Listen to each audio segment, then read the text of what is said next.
जय मसीह की। प्रभु यीशु मसीह आज के दिन आप सभी को अपनी आशीषों से, अपनी कुव्वत से, अपनी बरकतों से भरे। आज गुड फ्राइडे है। आज हम सब अपनी चर्च आते, अपनी कलीसिया में जाते हैं और आज के दिन उसके समर्पण को, उसके बलिदान को याद करते हैं। कितना बोझ, कितने गुनाह जो हमने अपने ऊपर ले रखे थे, उसने अपने ऊपर ले लिया।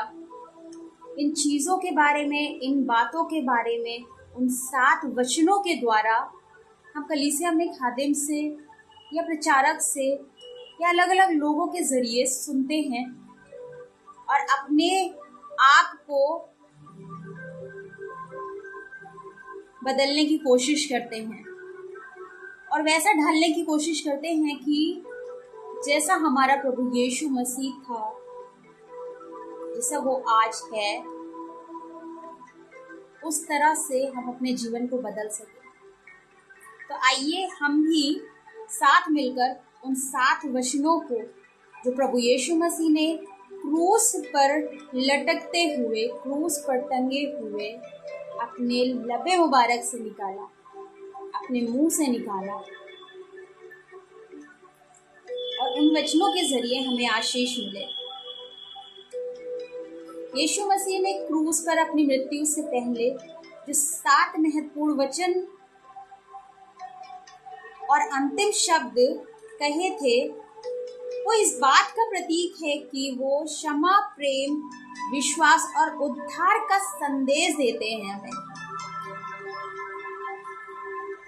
और ये सारे वचन जो उनके मुंह से निकले, जो उनके मुंह से हमारे लिए निकले, वो आपको बाइबल में लूका, यूहन्ना और मत्ती के सुसमाचार से लिया गया है, वो आपको मिलेगा।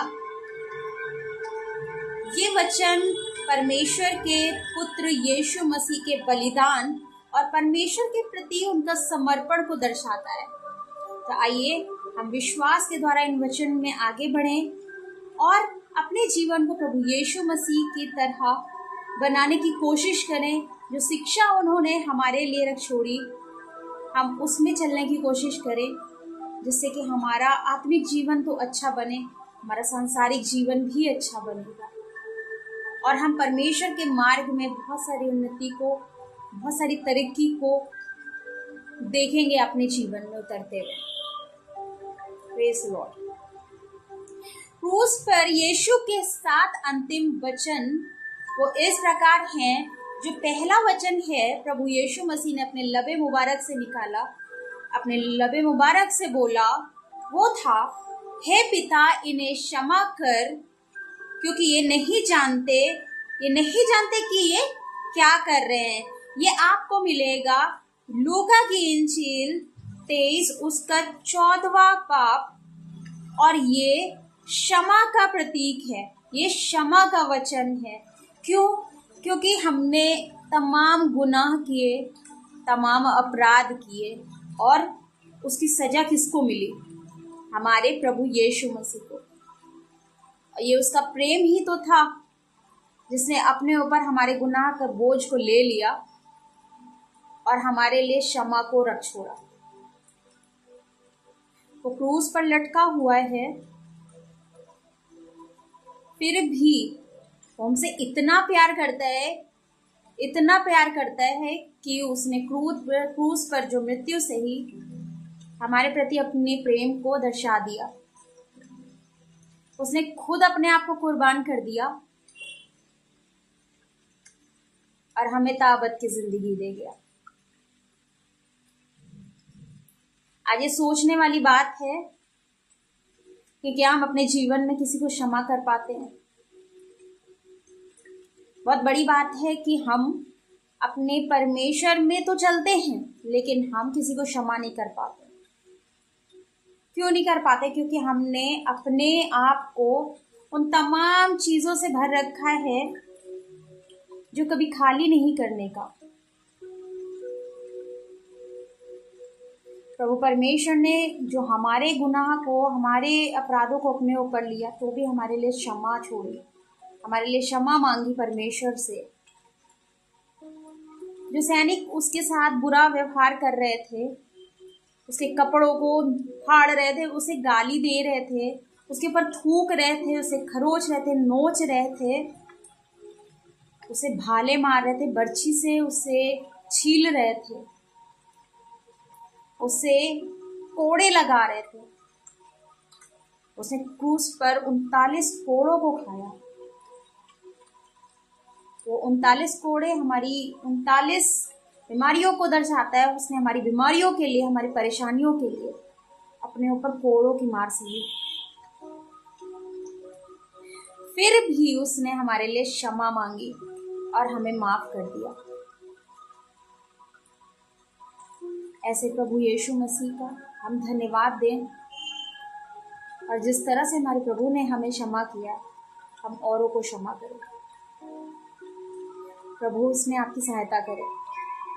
हमें किसी और के लिए मन में मैल नहीं रखना, बल्कि दया का भाव रखना है और उसे क्षमा करना है।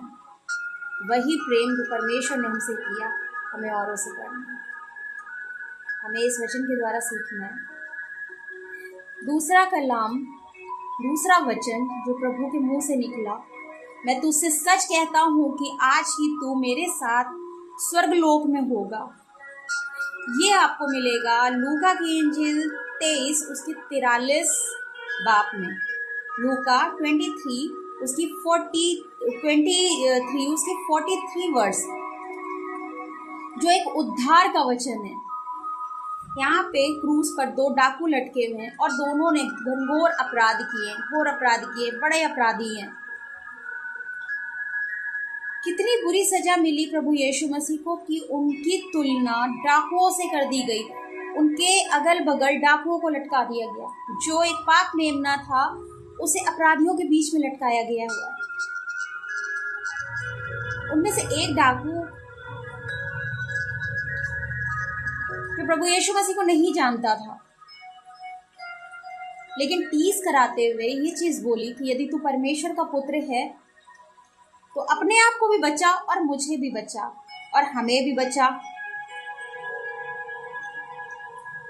लेकिन जो दूसरा डाकू था, जो दूसरी ओर प्रभु यीशु मसीह के डाकू लटका हुआ था सलीब पर, उसने ये चीज बोली परमेश्वर से, यीशु मसीह से, कि प्रभु तू अपने राज्य में होना तो हमारी भी सुधि रखना। उसने परमेश्वर के उस आश्चर्य को जाना। उसने ये महसूस किया कि हाँ, ये सच्चा है, ये निष्पाप मेमना है। हमने तो गुनाह किए हैं, लेकिन इसने कोई गुनाह नहीं किए, फिर भी ये हमारे लिए, हमारे गुनाहों के लिए सलीब को सह रहा है। प्रभु परमेश्वर के इस वचन के द्वारा हमें इस बात को सीखना है कि हमारा उद्धार केवल परमेश्वर से और किसी से नहीं। हम आज दुनियावी चीजों में पड़े हुए हैं और सबसे लास्ट की प्रेफरेंस हम अपने परमेश्वर को देते हैं। आखिरी की प्राथमिकता हम अपने परमेश्वर को देते हैं, लेकिन उस आखिरी की प्राथमिकता को हमें पहला बनाना है, ताकि हम परमेश्वर के उद्धार को, उसके उद्धार के स्वाद को चख सकें, वो हमारे जीवन में उद्धार कर सके। हमें अपने दिल को खोलना है। हमने उस मंदिर में अपने परमेश्वर को बैठाना है।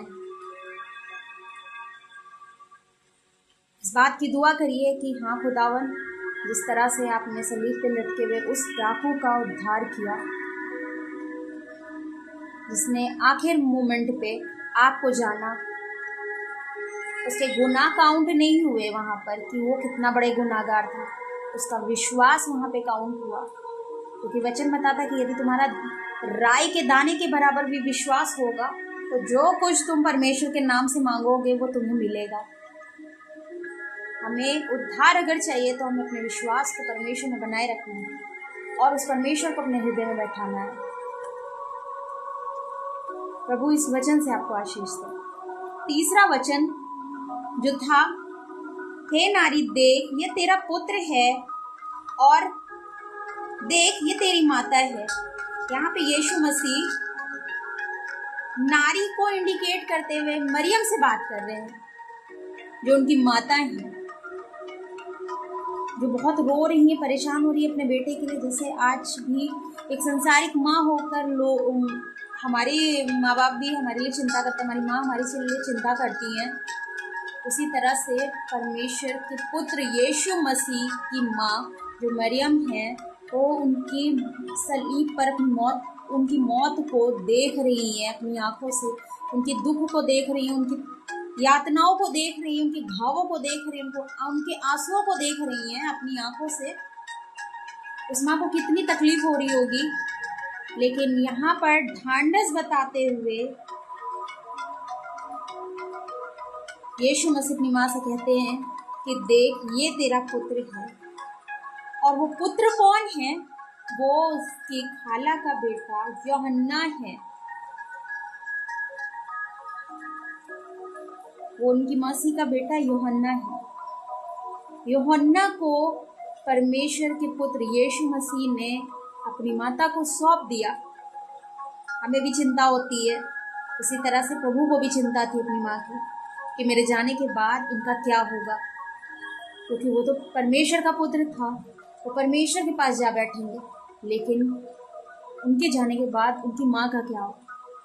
तो यहाँ पर यीशु मसीह ने अपनी माता को अपने भाई यूहन्ना को सौंप दिया, ताकि वो उनकी सेवा सहाय कर सके, उनके साथ रह सके और उनका आसरा बन सके। यहाँ ये वचन प्रेम और संबंध को दर्शाता है। हमें भी औरों से प्रेम करना है, अपने परिवार से प्रेम करना है, अपने छोटों से प्रेम रखना है, अपनी कलीसिया में प्रेम रखना है, अपने खादिम और खादिमा से प्रेम। वही प्रेम जो हमारे प्रभु परमेश्वर यीशु मसीह ने हमसे किया, वो प्रेम हमें औरों से करना है, ताकि हम उसके राज्य को दुनिया में ला सके और औरों को ये बता सके कि हमारा प्रभु यीशु प्रेम का प्रतीक है। प्रभु यीशु वचन से भी आपको आशीष दे। चौथा कलमा जो प्रभु यीशु मसीह के लबे मुबारक से निकला वो था एली एली लामा शबक्तनी। इसका मतलब है कि हे मेरे परमेश्वर, तूने मुझे क्यों छोड़ दिया। क्या प्रभु यीशु मसीह को मालूम नहीं था क्या कि ये सारी चीज़ें पहले से प्री डिसाइडेड है? लेकिन फिर भी जब वो इंसानी रूप में संसार में रह रहा था, तो वो सारी यातनाएं उसको फील हो रही थी, वो दर्द उसे, तकलीफ उसे फील हो रही थी, क्योंकि वो इंसान का पुत्र था। इस समय परमेश्वर ने उसे इसलिए छोड़ा ताकि वो दुख उठा सके,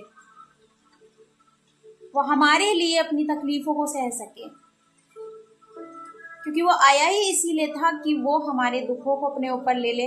और जब संसार में इतनी बुराइयां, इतनी परेशानियां, इतनी तकलीफें बढ़ी हुई, इतनी बीमारियां बढ़ी हुई, तो वो उससे हमें नजात दिलाए। ये वचन मिलेगा आपको मत्ती रचित सुसमाचार उसकी 27-46 बाब में, जो ये वचन बताता है त्याग का वचन, कि कितनी सारी चीजों का त्याग किया। खुद परमेश्वर का पुत्र था, चाहता तो अपने आप को बचा सकता था, लेकिन हमारे गुनाहों की खातिर हमें बचाने के लिए उसने सारे त्याग कर डाले, सारे अधिकार को छोड़ दिया।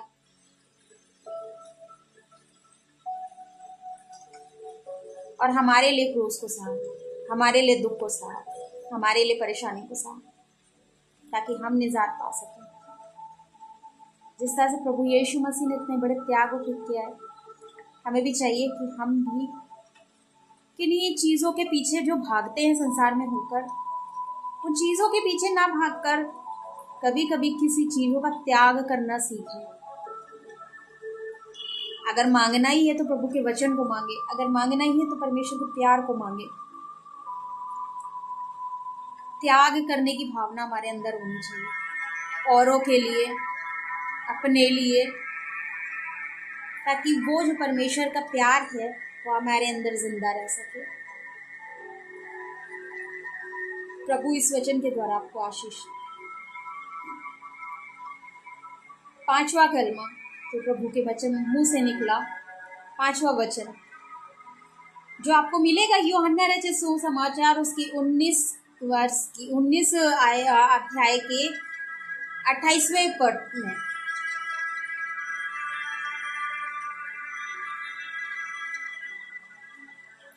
जो इस चीज को दिखाता है, इस चीज को दर्शाता है कि विजय और उद्धार के कार्य की पूर्णता, यानी कि सारी चीजें पूरी हुई।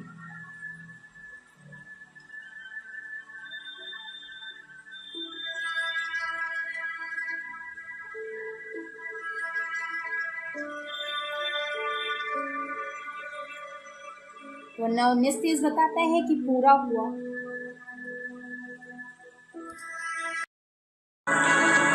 पांचवा कलमा जो प्रभु यीशु मसीह के लबे मुबारक से निकला, पांचवा वचन, मैं प्यासा हूँ, जो आपको मिलेगा। यूहन्ना की इंजील, यूहन्ना रचित सुसमाचार 19 उसमें 23 वर्ष में, जो दुख और मानवता का वचन है। यहाँ पर अभी तक हम जो इतने वचन सुनते आ रहे हैं, अभी पांचवा वचन जो है इस बात को जाहिर कर रहा है कि प्रभु यीशु मसीह इतनी समस्याओं से गुजर रहे हैं। यहाँ वो इतने परेशान हैं, शरीर ने साथ छोड़ दिया है। जरा सा कट लग जाता है हाथ में तो हमें इतनी तकलीफ होती है। जिसने 39 कोड़ों को सह लिया अपने ऊपर, उन गालियों को, उन तिरस्कार को सह लिया अपने ऊपर।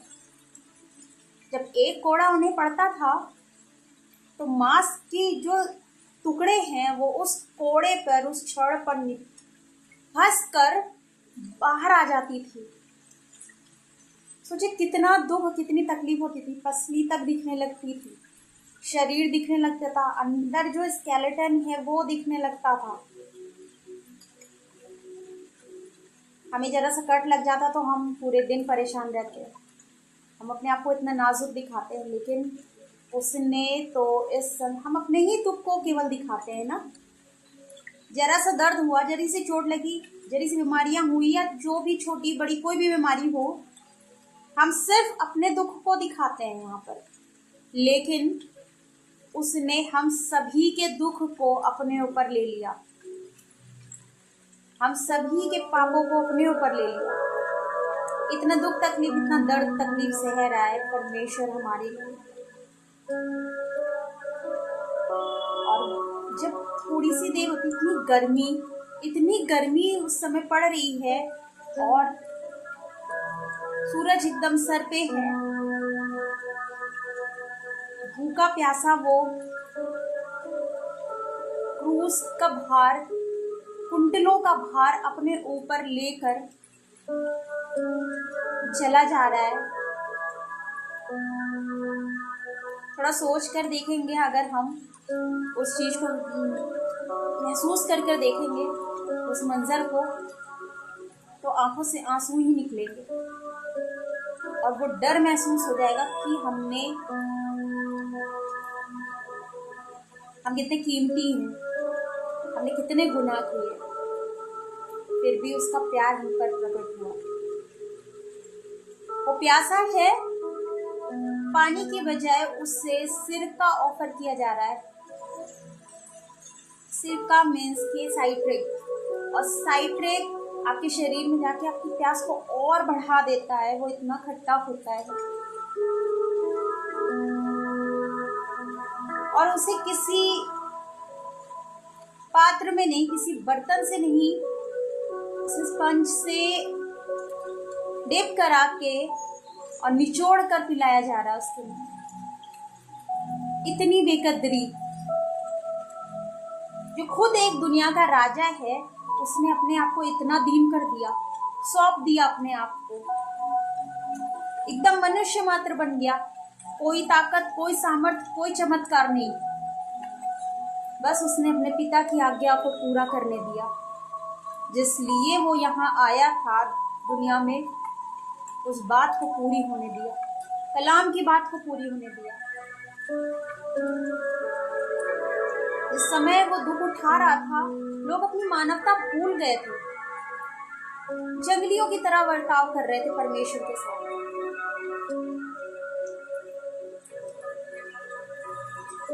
उसे पानी की प्यास नहीं थी, उसे हमारी प्यास थी कि हम उसके इस बलिदान के द्वारा उद्धार पाए और फिर कभी गुनाह में ना पड़े और उसके प्रेम को अपने जीवन में उतार सके। उसे हमारी भूख प्यास थी, वह हमें अच्छे रास्ते पे चलाना चाहता था, अच्छी जिंदगी देना चाहता था। आज भी प्रभु यीशु मसीह हमें अच्छाई की ओर मोड़ना चाहता है, हमारे अंदर वो मानवता लाना चाहते हैं जो शायद हम आज के टाइम पर अपने अंदर ला सकते हैं।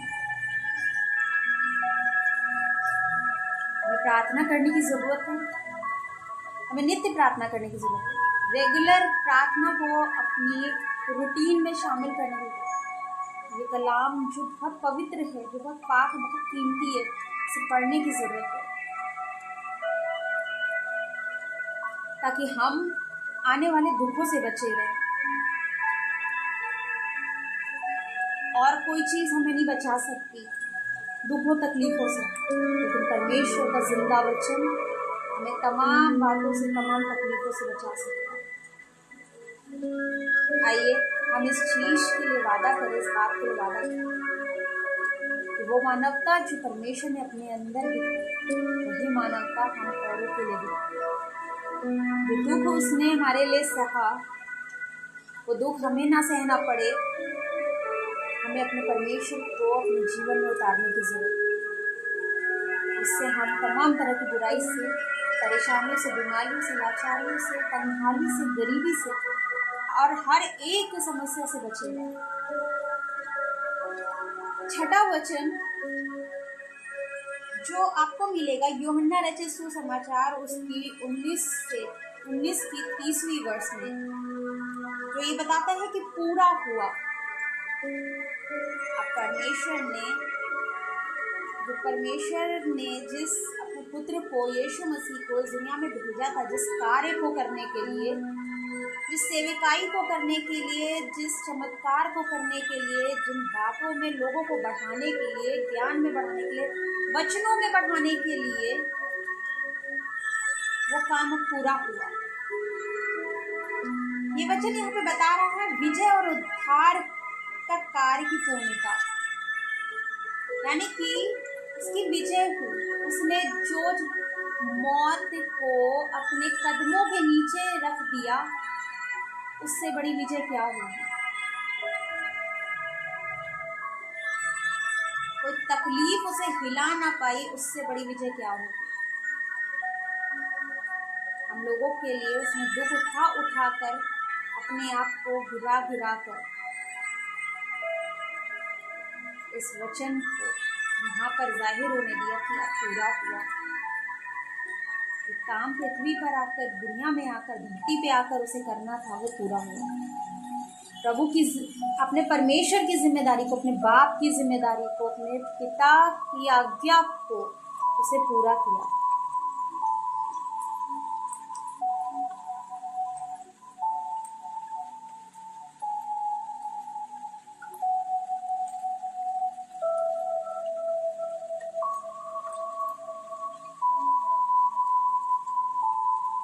हमें भी परमेश्वर के कार्य को पूरा करने की जरूरत है। कार्य हमें परमेश्वर ने सौंपा है कि इस दुनिया में रह के हम अच्छे कार्यों को करें, वचनों पर चले, तो उस चीजों को पूरा करने की बहुत ऐसी जरूरत है, ताकि जो परमेश्वर अपने पिता के दाहिनी ओर जाके बैठ गया, जो इस संसार का खाली को मालिक, हमें भी उस लायक बना सके कि जब उसकी आमद हो तो वो हमारा जब न्याय करने आए तो हमें अपने साथ लेकर जाए, इस धरती पर, इस दुनिया में छोड़कर न जाए। हमारे कार्य अच्छे हैं। हमें दुआ करने की जरूरत है कि प्रभु हमें अपने जैसा बने, ताकि संसार में रहकर भी हम अपने कार्य को तो तूने हमें सौंपा है पूरा कर सके। प्रभु इस वचन के द्वारा आपको आशीष दे। सातवां और सबसे आखिरी कलमा, हे पिता, मैं अपनी आत्मा तेरे हाथों में सौंपता हूँ, जो आपको मिलेगा। लूका रचित समाचार 23 उसके 46वें वर्ष में, जो एक समर्पण का वचन है।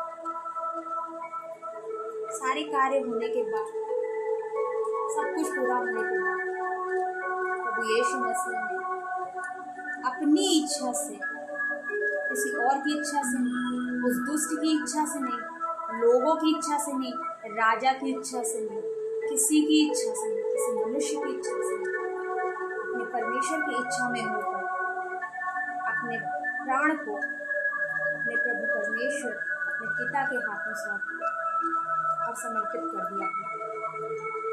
यहाँ पे ये वचन से कैसे पूरा नहीं होता। यहाँ पे हमें जरूरत है कि हम भी अपने आप को पूरी तरह से अपने प्रभु परमेश्वर के हाथ में सौंप दें, ताकि हम अपने जीवन को उद्धार की तरफ, शांति की तरफ, उस प्रेम की तरफ जाता हुआ देख सकें। हम अपने जीवन में उद्धार को देख सकें, हमारे जीवन में उद्धार है। आइए हम दुआ करें इस बात के लिए कि प्रभु का उद्धार हमारे जीवन में आने वाला हो सके।